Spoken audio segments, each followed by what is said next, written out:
everybody. Welcome to the Fire It Up with CJ show. Today we are going to be talking about marriage, and specifically we're going to be talking about living in sin, making marriage work between I do and death, which is a book that is written by Pastor Jason Micheli, who is here. So welcome, Pastor. Thank you for having me. Should I call? I've never met a pastor. Should I call you Just Pastor Jason? Jason. His Jason? Excellency might work too. Okay, But excellency. Jason's fine. Okay, so welcome. So tell me a little bit. I thought we'd break this interview into three parts because Okay. there's the pre, the during, and then the, you know, golden years or hopefully golden years that you travel together as a couple. So you're a pastor. I assume that you have people come to you when they're thinking about getting married. Is that right? Or do they? Do they come to you? They so a lot of people come to me when they're thinking about getting married and when they're thinking about not being married anymore. Yeah. Okay. All right. And just one inform the other. You're like, okay, I get it. Now Although that I will say I've been a pastor for 18 years, and thus far no one I have married is divorced. okay, So good. that's mainly a byproduct of me saying no to lots of people who ask.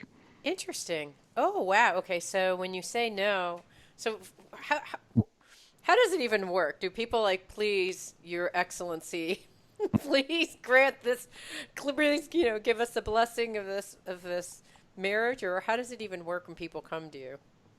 I mean, so depending on what am I saying? So people, it's weddings are an industry, right? And so people call up the church looking for a minister to marry them. Um, I, I, I know some pastors will marry such strangers. I refuse to do so. So, That's and in good. part, yeah, well, and You partly mean that's people just, who are straight, who are new to your church? You're not going to just marry them. or just people off the street. People will call up looking for someone to marry them, and I don't know. This is kind of off topic, but I don't believe that Christians should be opining about, you know, traditional marriage and whatnot in the public square if we're just willing to like basically be a religious version of Vegas. Yeah, it sounds so. They want kind of like a quick Las Vegas kind of wedding, and they're like, "But I'd Yeah. like it to be Christian. Will you be that guy?" But it would. So if someone's not part of your church, but they would like to have your advice, since you have a lot of knowledge or wisdom in that area, what would you normally? What are the kind of questions that you would be going through, or what kind of questioning or process do you go through before you decide that yes, this is a couple that is going to make it? Like all the people that you've married so far have made it. I I usually I usually meet with them about four times. Hmm. And I usually just I walk them through the ancient wedding ritual. Hmm. And I try to explain to them what what the liturgy is trying to convey and what this means, and are you ready for this? Hmm. Because the vows and the wedding service itself that the historic church has is often the most unromantic part of the wedding. Like the vow, like the wedding service doesn't care how the two of them feel about each other. Hmm. It doesn't like speculate about the depths of their love or any of that. There's no sentimentality about it at all. It's just okay, given the fact that you're in love, you think, what do you propose to do with each other going forward? Because Hmm. one of you is going to get sick. You're both going to die. It's entirely possible you'll be impoverished and out of work. So like, bad stuff's going to happen. And are you going to stick with each other or not? Hmm. So those are in the very initially. Those are the kind of inquiry that it's kind of it goes to the practical parts. Like, yeah, yeah, you're in love. Let's get down to when stuff gets rough. Are you going to be with? Yeah, I think so I think the enemy of Christianity is sentimentality. And I, and so like what I try to do with couples is disabuse them of that sentimentality as quickly and as deeply as possible. And so I want to use so I go through the service as a way of making sure they understand that when you're in love is about the last uh place where that's the last occasion in which you should be making a life altering decision. Like you shouldn't even buy a car when you're in love. You know, Okay. and so like marriage is really like, how do you figure out a way of living together given the fact that you made a decision when you didn't know what the hell you were doing? Okay. And that, you didn't really know the person you said I do to. And more importantly, you didn't really know the stranger that you call you when you got Mm. married. Mm. Because you don't really know who you are until you've, experienced a life with someone else who sees past all the facades that you put up, Mm. even for yourself. Mm. So you read the vows, which is kind of your scared straight moment, where you're Hmm. like, okay, are you really? So you read the vows so that people understand. So it's about um, what will happen if you get sick? What will happen if this person dies? What will happen if we get, if one of us or both of us are impoverished? I guess if you're impoverished, probably both of you would be impoverished Hmm. because that would be a really dysfunctional marriage if one of you was impoverished and the other wasn't. Okay, so how do you step someone through all those things? I get them to talk, about, I do the standard, like, what has brought you together, blah, blah, blah, all that stuff. And then, I try to, there's this interesting word in the Bible called cleave, Mm, which is a weird word that means two mutually exclusive things. And so, to cleave means to join together, but it mm, also means to separate. mm, And so, I try to get them to talk about what are the things that they want to separate from their families of origin. mm, In terms of, what are the habits and the practices that you want to leave behind? mm. And what are the good things that you want to carry into a new family? Um, Oh, it's called Cleave. So it's how yeah. whether Cleave Um, they have that in shamans terms. They call that recapitulation. It's what you hmm want to take from your past and then what you want to integrate into your future. So you ask them those kinds of hmm things. When you say because it's yeah, important because it's like you will bring stuff into your marriage, yeah, like, and often like, and I know in my own marriage, and I talk about it in the book, is, oftentimes the tension points in marriage are when you suddenly discover the things that you brought into your marriage that you didn't intend to. interesting. Okay, so I want to go into so I want to understand your marriage when you actually got married. Did If you you go? understand my marriage, then you can help me out. But All right, what did you cleave appropriately? Is that the right word usage of the word cleave? uh, it's so the book is so 3 years ago had I woke up from emergency abdominal surgery, and I woke up to a doctor telling me that I had this 11 by 11-inch tumor in my intestines, Wow. um, and that I likely had one of like three rare cancers, and that they didn't know yet. Mm, And so I have something called mantle cell. It's in my marrow, and I feel fine, and I do maintenance chemo once a month, but I'll never be in remission. And so that, like, waking up from that surgery initiated a year of really intense chemo where I thought I was going to die. Um, that was, the odds were that I wasn't going to make it through all of that, mm, and then I did. Um, and so my book, Living in Sin, it kind of picks up at this place in our marriage where I felt this burden of expectations that I needed our marriage to merit the miracle we'd been given. mm, Which is, a particular and intense example of what I think every couple goes through. Every couple suffers this burden of expectations, that either, their upbringing gives them, or, bridal magazines give them, or like our kind of romance obsessed culture gives them. And so, like, so what do you do when you hit up against the reality of unmet expectations? mm. Oh, okay. So when you woke up, you thought this is a miracle, or a year later, when did you come to the recognition that you were expecting, like, this miracle happened, this kind of undiagnosed or unclear kind of cancer? Hmm. Actually, you went through one year of chemo, came through the other end, and then you had these expectations. Did that come from your family of origin? Where did those expectations come from? Uh, I don't know. I think I mean I think it's just human nature to some extent, that I think we're all driven to perform and succeed, and we want that to be true in our relationships as well. And so Mm, suddenly, I felt like every moment of my life and every moment in my marriage had to be significant, mm, which is exhausting for the person trying to execute it. And even it's not fair to anyone else in your life. mm-hmm. Like that's a horrible burden to lay on someone else. Right. And I think the pressure of that then kind of created some fracture points in the relationship that Mm, and so that's kind of what I narrate in the yeah. book. So, what were the fracture points? I mean, one of them was um, one of them was decorating a Christmas tree. I talk about this in the book. So like because I grew up in a broken home, and my father was an alcoholic and was in and out of the house for most of my childhood, and so my mom felt this burden of expectations to make Christmas like Oh, right. as Perfect.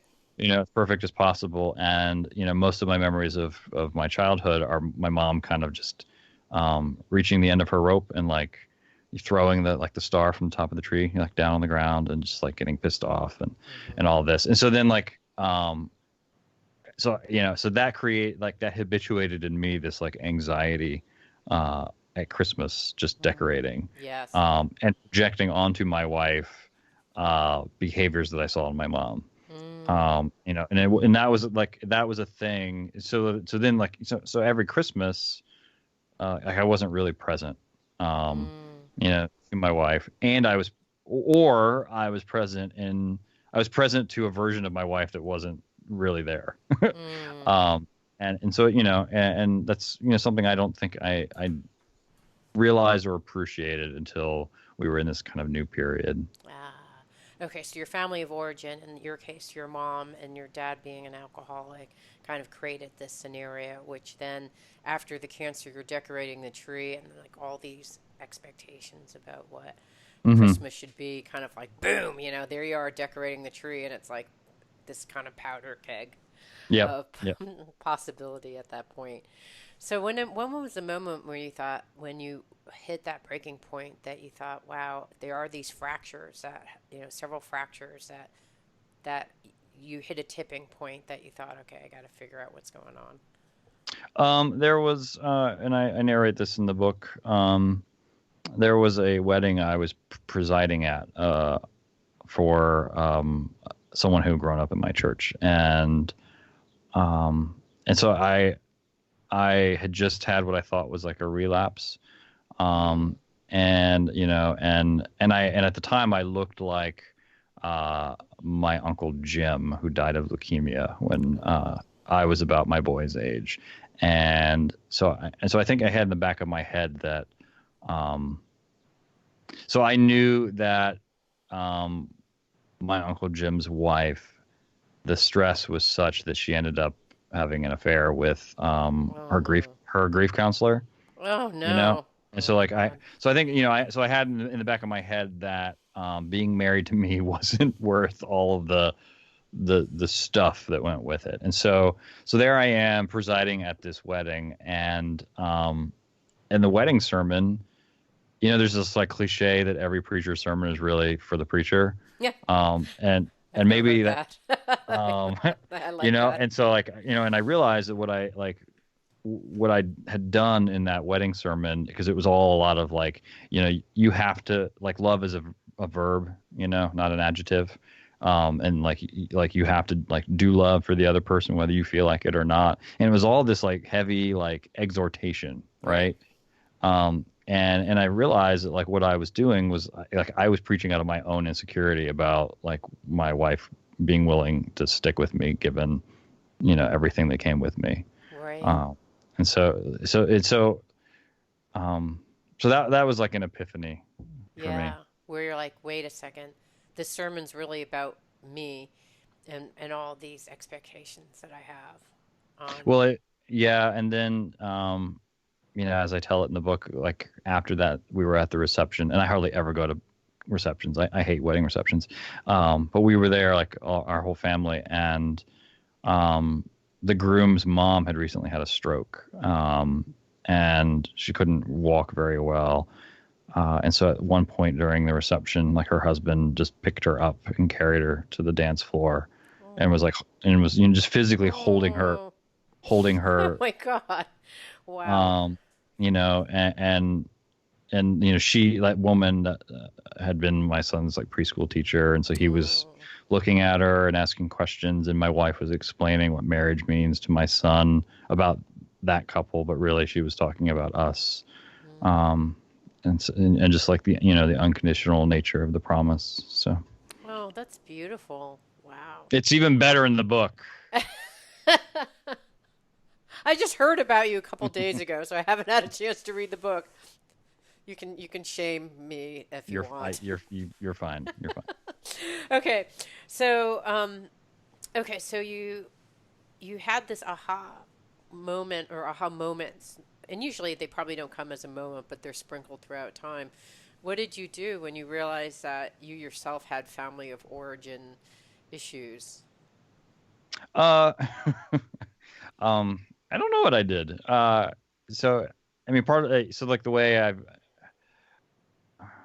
how would I answer that question? I think so. There's one way of understanding it, like in the church, in that the life of the Christian, you never really like progress. Hmm. Instead, you're just kind of constantly returning to the promise that you're loved. Mm. And that what makes Christian marriage Christian is that you marriage is supposed to be sort of a parable of Hmm. how God loves us. Mm. And so so what I've tried to do in the book is narrate these experiences of me either acting badly because of these expectations, or just discovering bad habits that I trucked into our marriage, and and being loved and being forgiven and being given grace by my wife each time. Oh, wow. Um, so it's not so much something I did so much as kind of returning and like believing in her promise, if that makes Mm. sense. Wow. And that's not always easy because like there's a couple of episodes that I talk about too, in that receiving another person's forgiveness disarms you. Mm. um, because it would be better. It would be better to be able to do something for them, to right the scales, Right. but to just receive someone else's forgiveness, and to trust that they're not going to like call that debt back again at some Right. You mean point. it's in the form of reciprocity, meaning like here your wife has gone through this incredible challenge for her as well. She's taking Mhm. probably care of your boy. She's taking care of you. She's worrying that she's potentially going to be a widow. So is it reciprocating? Like, how am I ever going to pay you back, honey? Or is it what's the forgiveness in this case? I'm not sure who's forgiving whom for what. Just her forgiving me for a lot of stupid things, but I see. yeah, but no, I think reciprocity is an important word there because um, so much relationship literature, and so much advice and just kind of you know common sense wisdom out there in the culture says that a relationship is like it's it takes two to dance, right? And it's give and take, except that for Christians that's not how we believe God loves us. Mm. That the word grace, which is kind of a churchy Christian word, like fundamentally it just is a word that names God's one way love of us. Mm. And so then it doesn't make sense then for like um, you know Christians in a relationship that like you have to believe in the power of one way love then too. And so sometimes in a marriage that means like you're going to give love with no expectation that it's going to be returned, Mm. and you're going to give forgiveness with no expectation that it will be returned. Um, in the faith, that's what makes marriage an act of faith. Is that, like you have faith that you know you showing one way love to another has the power to produce love in them. Mm. Mm. So So it's not, so marriage isn't 50-50. It's not 100% and 100%, like a lot of times it's 0% and 100%. Yeah, and it's Um, also about receiving too, because I'm imagining myself in that scenario. My number one emotion that I like struggle with, it's a lifetime struggle, is guilt. I don't know whether it's mhm, because I'm Chinese. I don't know whether it's because of my personality. Who knows what it's from?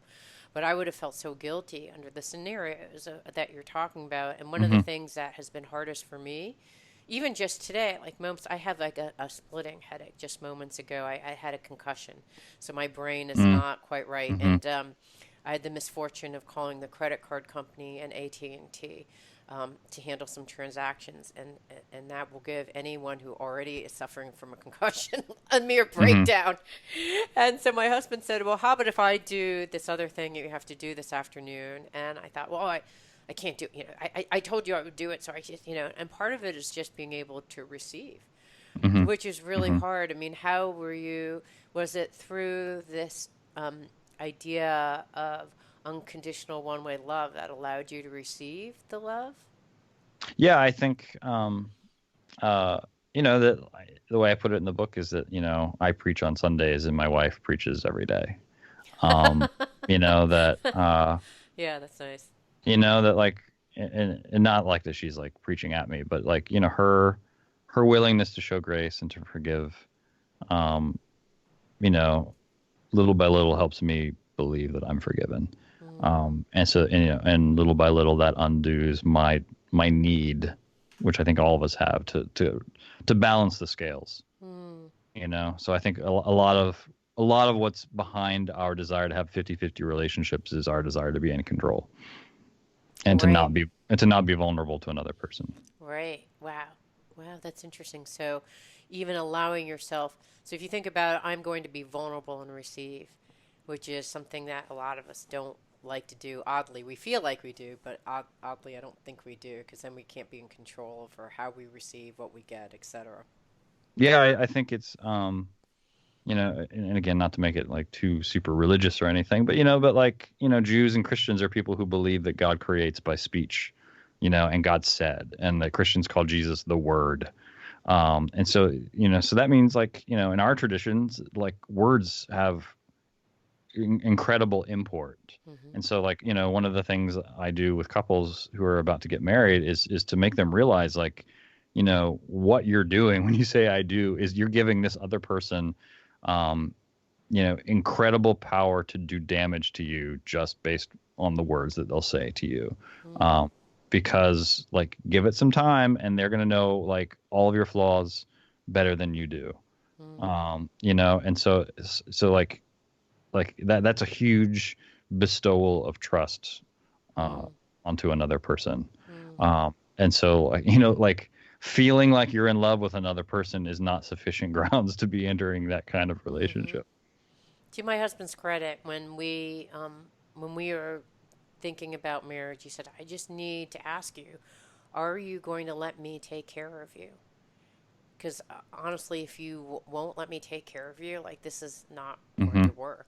And, to his benefit, to have that insight, to know that you have to be vulnerable and let someone take care of you, is And a not big just thing. take care of you, but it's so I think we live in a culture that is addicted to sentimentality. We Hmm. also live in a culture, and I think the two are connected, that is in denial of death. Hmm. And so like when you choose to marry another person, like you're choosing someone that will help you die. Mm. Um, Wow. like Okay. Yeah, that's true. Okay, so like yeah, and you had to experience that, right? I mean, here you are, your wife is actually mhm. potentially escorting you to your death. Yeah, no, it's yeah, I mean, so like like the character of the person you marry matters. Yeah. Uh, Yeah. and so So it's so when you ask that person, so your new couple comes in, you're like, "Oh, we love each other. We're going to Paris," and you're like, "Okay, so what's going to happen if one of you gets sick?" And you actually had to go. Your marriage experienced that, and so what would you say happened? Like what has to happen for the other person to both parties, yourself and your wife. So you told me about forgiveness, and grace is part of that equation when someone gets sick. What were the other things that, that's kind of the hardest test of your relationship when one person is sick or dying, right? Mm-hmm. Mm-hmm. So what are the things that are needed on both sides for it to work? I think, for like for couples that come to me, it's important that, um, so in my line of work, it's important for both of them to be, like intentional Christians, Hmm. you know, um, What's but it mean to be an intentional Christian?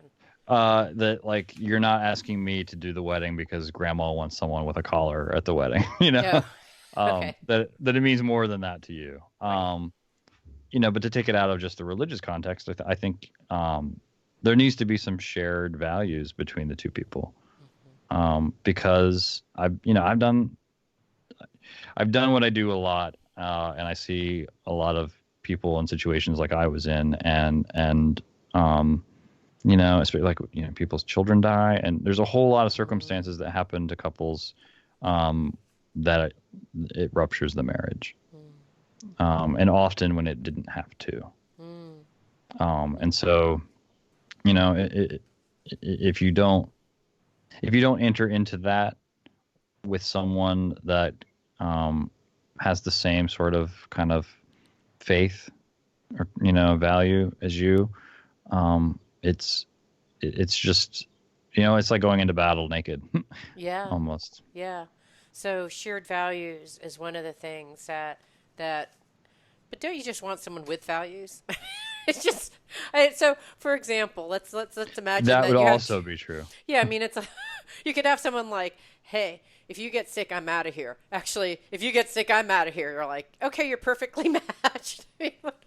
I mean, Well, yeah, and part of that's just, I think, making sure that like, if they not necessarily like shared values, but like a shared understanding that like, uh, neither of you know each other really, neither of you really know one another, and both of you are a lot worse than you think you are, um, and that's just um, so like in the book, I because I know like sin is like a fraught word in and out of the church, and so there's a writer named Francis Spufford who reframes sin as the human propensity to f things up, hmm and that afflicts all of us. hmm And so like even more so than shared values, just kind of a shared understanding that, um, you know, both of us are strangers to each other. We're strangers to ourselves. Through the rough and tumble process of living a life together, we're going to like, we're going to be made naked before each other, not just physically, but existentially too. Yeah. And like, are you going to stick around when that appears? Yeah. Because like when and then one of the exercises I do with couples is is for them to like understand that like you're not just saying I do to the person standing next to you. You're saying I do to whoever and whatever they're going to become 10 years from now and 20 years from now and 30 years from now. Um, and that could be bad, like it could be good. It's just, you know, so like in the church, we call marriage a means of grace. And that just means that like, the experience of that intense experience of vulnerability with another person changes you. Mm, And so like, it's inevitable that you're going to be a different person. mm. And and it would be sad if you weren't, you Right. know, but that Yeah. requires like a willingness on your part, um, to kind of recommit at these different junctures, Yeah. and one of the things I have couples do, and almost always they do it badly, and sometimes they do it very literally, and it's fun. But I tell them to imagine, their life together as like a storybook, you know, and then like what does the dust jacket say? Like what's the summary on the Wow. inside? Wow. Uh, of what their life is about, what they hope their life will be about. Um, because it's important, I think, to have a few Mm, things that you want your marriage to accomplish. mm, mm. Um, because that helps you Hmm. say no to other things, Mm-hmm. and it helps you avoid just kind of going day to day, day to day, day to day, day to day. And Mm-hmm. you're two people that like went through life together, but didn't have a life Mm-hmm. together. Yeah. Um, Yeah. Yeah, it's interesting. I'm so when my husband and I, before we got married, I had a dear friend who got divorced relatively early. I think got married in 22, got divorced in 24, 25 or some, 2 year period. And I said, so if you were to do it all over again, what were the questions that you would wish you and your wife had talked about beforehand? And mm, that if you talked about it would have prevented you from getting divorced.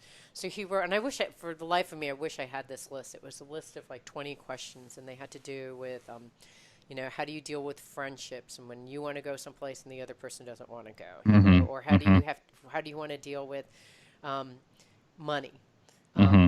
What it left out is how do you want to deal with family? That's another one that was kind of missing That's I because you think marry yeah. that person's family, right? Mm-hmm, So, and how are you going to, how do you want to deal with kids, and do you have kids or how are you going to raise the kids? Like all these kinds of questions. He had big segments of things that my husband and I would go on long weekend trips and we'd be driving for, 3 or 4 hours.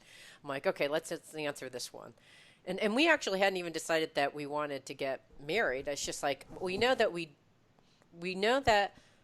may get married, but we know that we're not going to split up at this juncture. But let's actually see if mm-hmm, we actually can even make it. Like, are there any red flags that at least we can go knowing going into this? And so we went through, but what it did is it gave us a sense of our values and how mm-hmm, and a shared understanding. So I think the shared value, shared understanding of what's going to happen, like if this happens, this is what, who knows? Like, a month from now, you have a different answer, but probably not, honestly. And then communication, I think it sounds like too, because in that example that you gave, mm-hmm. requires a lot of communication, right? Communicating all, and my husband and I maybe communicate, I think actually at a healthy amount. I mean, everything. Um, Yeah, I think one of the things I've learned like counseling couples is every couple communicates. um, yeah, like that's true. there's no there's no such thing as a couple that doesn't communicate. It's yes. just you're not always communicating in healthy ways, and yeah. that like because like like I see it all the time. It's just couples get into these like habits, Hmm. like cycles almost, or loops of Yeah. This communication, like conversation, did we have this conversation last week? You mean or like just that? that like, oh, it's been 20 years, like I know exactly what I can say uh to like piss you off and dig the Yeah. and I know that when I do that, you're then going to respond with this. Right. And so then it's like we're acting out lines from a play that somebody Yes. else wrote. Yeah. And like, and all it requires is like intentionality on both people's part to just like do something different. Hmm. you know, when she says this, I'm not going to say this. Right. But so like oftentimes couples will come to me like complaining that like we don't communicate, and I'm like, no, like you're like over communicating. It's It's just just you need to be communicating different things right now. right, or a different way of communicating. Hmm. The best thing I could have done for our marriage, and I didn't do it for our marriage. I did it for someone, the benefit of my clients in their marriages, and because they kept on saying, "Oh, I have all these complaints with my husband all the time. Can you actually coach the two of us?" And I thought, well, I said I'm not a couples counselor, nor can I. I'm not a couples counselor. However, I went through. The Gottmans who are here in Seattle that actually Hmm. have this like literally an exam that you take to see if you're compatible as a couple or not. And then they had a class, so I took that class, and then I studied mediation, and that was the best thing to have a process for communicating where there was literally like scripts of things that you would communicate in a way that you say this, and I say this, then you repeat what I said, and like that mediation Hmm. has basically my husband and I hardly ever argue anymore because we just have this mediation model that we use. And that has actually made a huge, huge difference in the That's way great. that we communicate. I mean, we communicated all right beforehand, but I think because we do have those that shared values because we went through those long list of questions. Hmm. Hmm. So Okay, so it sounds like what you went through with your wife was, the real life, like the true test of your marriage. Because so you said is that you what you learned from that experience is how important shared values, shared understanding was. What else did you learn, like from that experience? Now looking back at when you first got married, or when you counsel couples that are thinking about it, what other kinds of things do you think are important to evaluate before you make a commitment like marriage? Um, oh, that's a good question. Is this live? Is this Yes. just dead air right now? No, I think I think just a willingness to confess. Mm. Um, you Wow, know, that's good.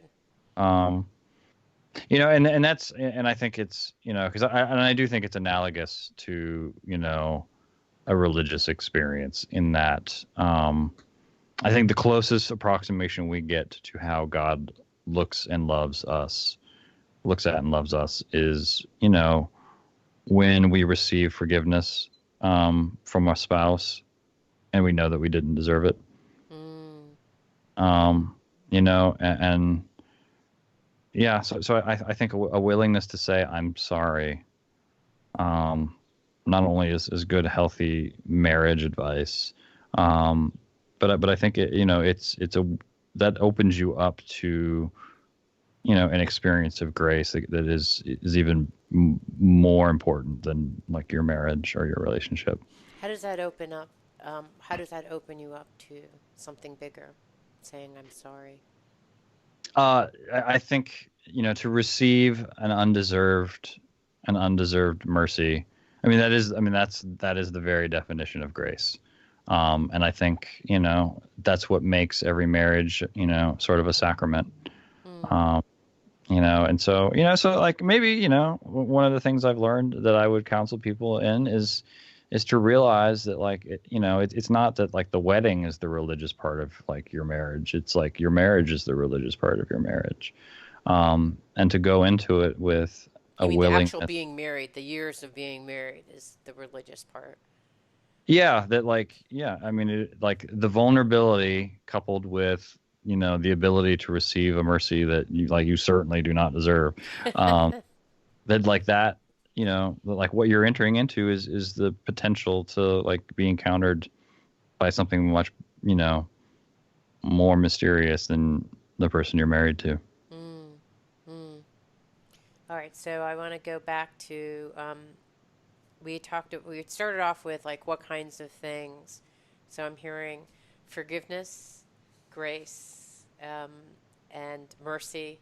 And you said confession. Is that what you said? Did you not say confession? No. Yeah, so like yeah, the way I put it in the introduction is that I didn't want to write a Christian book about marriage. I wanted to write a marriage book about Christianity. Mm. And so what I've done is, I've told these stories from my marriage that I think are just particular examples of all of our relationships that come up. Um, and I want to show, how are these stories that occur in all of our relationships indicative of what Christians mean by grace and mercy and sin, uh, Mm. and that sort of thing. Mm. And what do Christians mean about sin, and how does that factor into what we've talked about so far?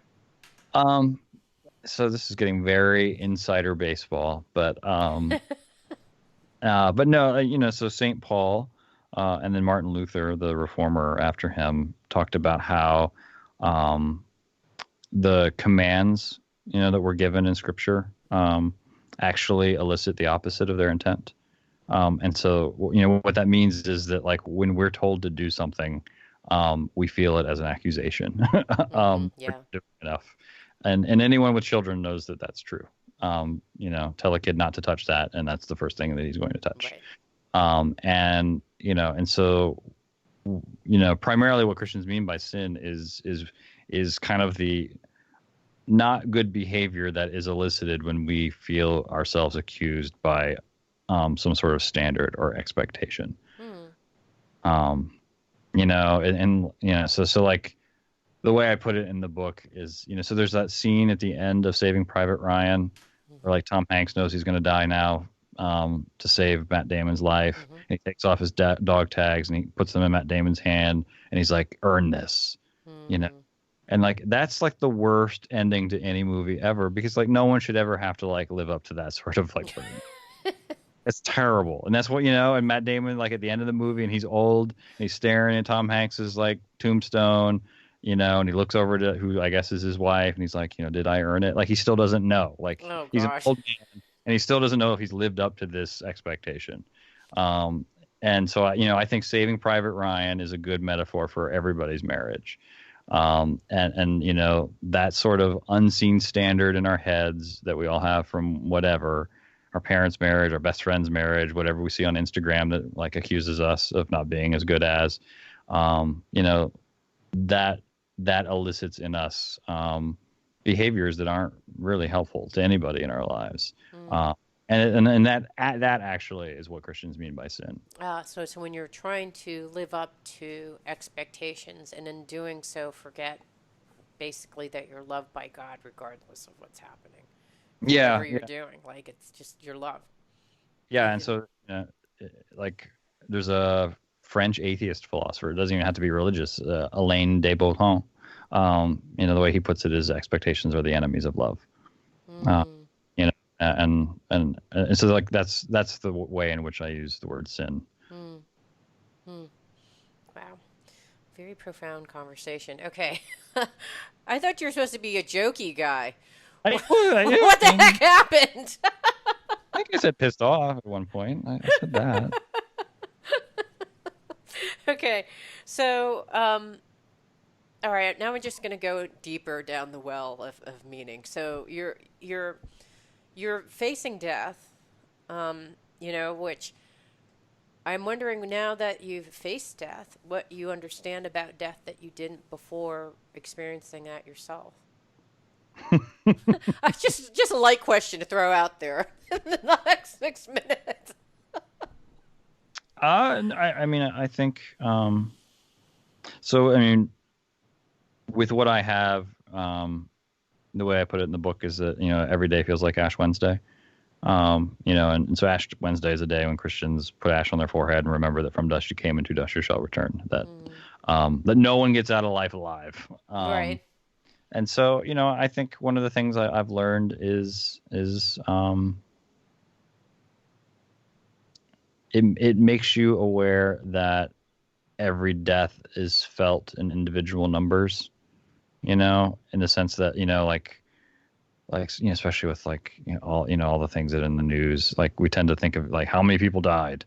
We think in terms of statistics, Mm-hmm. and then but when you're thinking of your own mortality and then the people whose lives are connected to yours and how like that reverberates, Mm, it makes you realize how that's felt mm, on an individual level, in just those like circles of life. And that's, I mean, and that's, I don't know that that's something I didn't know. Because I mean, gosh, I've buried so many people, I can't even remember now. mm. But to feel it personally is different. Yeah, do you mean Um, like thinking about well, how's this going to impact my son? How's this going to impact? You mean like yeah, that? I mean that's part of the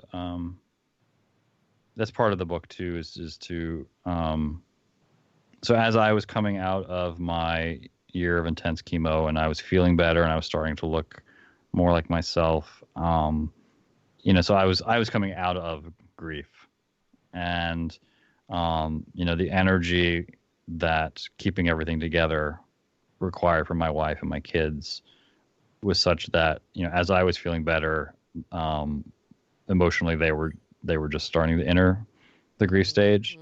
Mm, And so in the way that manifested in my younger son in terms of kind of suicidal ideation, mm, and the threat that ended up us having to take, and that was a whole. Um, so that's kind of a stress point, not just a darker moment that this merit, like this journey that we went on together, like took us through. wow. And so yeah, so like realizing it like Right, it's not only you that is being yeah. impacted, it's your son who is actually contemplating suicide. And it sounds like even, did he try to kill himself too or something? Yeah, he talked about it at school, Yeah. you know. So then that required certain protocols to be followed. Uh, and so it was. I mean, it was scary Mm, for us. mm, It also it gave my wife and I something. I mean, all of a sudden your marriage becomes about something else, yeah. right? Like not like it's like, oh, we have to make sure that this is better, Yeah. which is a grimmer, sadder way of like that. Like what I was saying before about like the dust jacket, you Hmm. know, that like you know, no spouse deserves the burden of having to like make you happy, Mm, yeah. um, or to fulfill you or whatnot. And so it's Hmm. important to have goals in common. Mm, Um, so like C.S. Lewis, the way he talked about it was, um, Christian marriage isn't two people gazing upon each other. It's two people facing, uh, they're standing shoulder to shoulder looking at something together.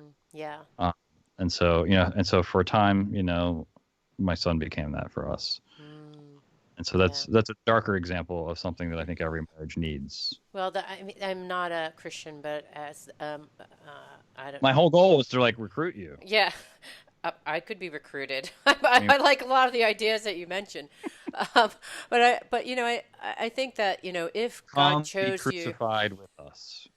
That's, if God chose you to be a family, then it was also part of your son's journey to be part of your life, right? And to see you go through that. So, I mean, it's interesting because the thing that's most poignant to me is thinking about, all right, well, we're here a commitment to marriage and then subsequently a family is basically saying I am committed to grow and change with you, and that's my commitment, and I'm not doing that with anyone else. I'm picking you to grow and hmm change with me. And I don't know what you're going to be. I don't know what I'm going to be. I can tell you what I am now. I may change, but like we're committed to see this through to the end and raise little beings that do the same. I call children sacraments of regret. Like, oh, I shouldn't have said that to you last night when I got pissed off. Like I shouldn't. You're just like you're constantly here in front of me, reminding me of what I did wrong. Um, you know, I completely understand. but Uh, like and like, but like, and it's not just grow and change.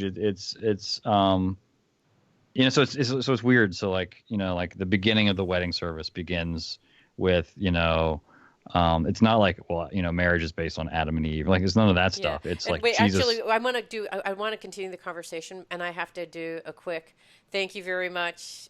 We've been talking to Oh, this is Pastor like a Jason Micheli about his book, Living in Sin, Making Marriage Work Between I Do and Death. And I want to continue that conversation. You can hear it on YouTube. Thank you so much. Are you telling me thank you very much? Or is that Listening to Yes. Fired Up with CJ. You can join the Sorry. conversation, contact CJ Lou yourself, subscribe to her YouTube channel, and find her Facebook page. And check out more shows online now. Get links to it all at firedupwithcj.com. I don't want to not fulfill my expectation of ending the show on time and then being in sin. oh, Um, you're. I see what you did there. Oh, it's already time. So I it see. is. I wasn't paying attention. Yeah, I was. Wait. So now I'm trying to remember where we were in the conversation. You're Well, I saying was just. It's not important. It was just. I was saying it's all about commitment. I said it's Fired all. What I'm learning from this is it's all about commitment. And then you said, "Sorry, I'm sorry. Can you start over No, again?" like the wedding service for Christians begins with like it's not like what Adam and Eve give us the example of husband and wife. It's Jesus does, who was Hmm. like a dude who hung out with 12 other dudes and didn't get married, even though that would have made him a more normal rabbi, and he ends up getting crucified.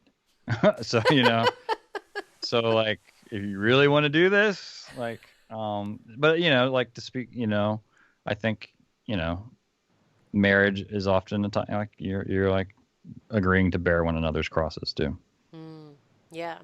but what I also think that I didn't get until you're talking about your son is that, and the kind of aha moment that you had about your own personal experience with death, possible death, was that your impact. I mean, it's you travel as a family unit, right? So all of you are making commitment to be with each other Mm-hmm. for however long you live. I mean, it's a I never thought about family in that way. I mean, it's kind of obvious, but uh, yeah, And it's it's yeah. and with my son, it's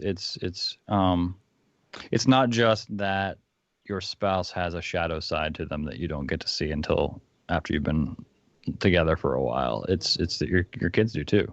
Yeah. And sometimes like that's a great like discovering another side of them, and sometimes it's a scary thing too. Yeah. I was so my kids, I'm going to be empty nest probably in the next month and a half, and I was talking to a person who recently who has decided, like 25% of the people out there decide not to have children Mm-hmm. nowadays because of the cost, because of the state of the world, etc. And I thought, wow, I just can't even imagine who I would be without my children, because they're the ones that push me to be Mm-hmm. the very best version of myself, and to cleave, right? Like that's where you learn that's where you learn all your family of origin stuff, because guess what? It originates with your family and it continues with your next family, Mm-hmm. unless you are pressed each time to kind of like, why did I just yell at my kid? What Mm-hmm. about the Christmas ornaments? Whatever it is, it's all those things happen from your family of origin, and they happen as a result of being in a marriage, but also as part of a family. If you didn't have a family, for Mm-hmm. me, I don't think I would have learned all those things, or maybe I would learn it in a different way. Yeah, I mean, I think it's, and I think what I've learned too with so many couples is, the only person you make a vow to is your spouse. You don't make any to your kids, and so that means as important as your kids are, they're not as important as your spouse. And Hmm. if you get that order wrong, it fucks up the marriage. Hmm. Because your kids go off to college, and all of a sudden you're like, well, Hello. why Yeah. do I need this roommate that I don't even have anything in common with anymore? Right. Like, Yeah. Absolutely. And then that hurts the children too, right? Because you're mm-hmm, no longer together. They have to go to 4 different Thanksgivings, mm-hmm. or two. I mean, it kind of depends. I guess I've Yeah, had. all you're doing is like multiplying the burden. Exactly. Like, yeah. Exactly. Anyways, thank you so much. No, thank you. We've been talking to Pastor Jason Micheli about his book, Living in Sin, Making Marriage Work Between I Do and Death. Thank you. Have me again, and I'll be funnier next time. I promise. It means so much to me that you're listening to the show. I would love your support in any way by giving me comments below, or to subscribe to the show, or share the show with friends. Thank you again for your support. Love and blessings.